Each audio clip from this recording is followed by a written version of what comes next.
Kwa hiyo chama na serikali, kwa sababu serikali ni serikali ya Chama cha Mapinduzi na utekelezaji wa ilani ni ilani ambayo ina mkataba baina ya wananchi na serikali, ilani ya CCM, lakini watekelezaji wenyewe ni serikali. Kama tukasema umoja na mshikamano wa chama na serikali. Na katika kampeni zangu nilikuwa nasema ili tuweze kufanikiwa, mimi kama kiongozi nikiwa mbunge nashirikiana na chama changu na serikali katika kuleta maendeleo chanya ambayo yatatusaidia kwa wananchi.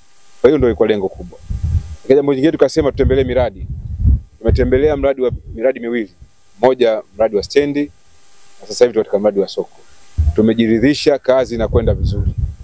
Kwa hivyo sina mashaka na kazi ambazo zinakwenda.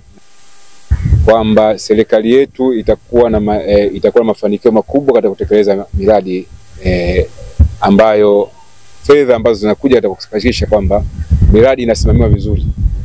Na ametuahidi kwamba hata tuangusha katika kusimamia miradi hii.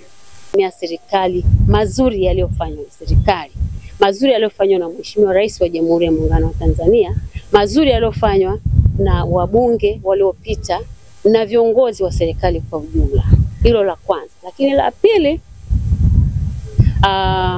sisi tunaiahidi serikali, viongozi wa serikali kwa maana Mheshimiwa Rais, mbunge pamoja na madiwani, tutakuwa vinara wa kutekeleza majukumu yetu ipasavyo.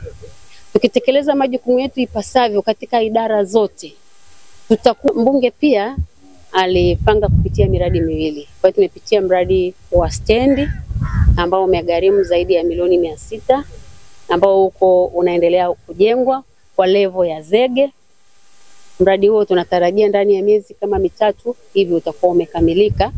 Lakini pia ametembelea mradi wa soko ambao utagharimu zaidi ya bilioni 7, ni 7.7 bilioni.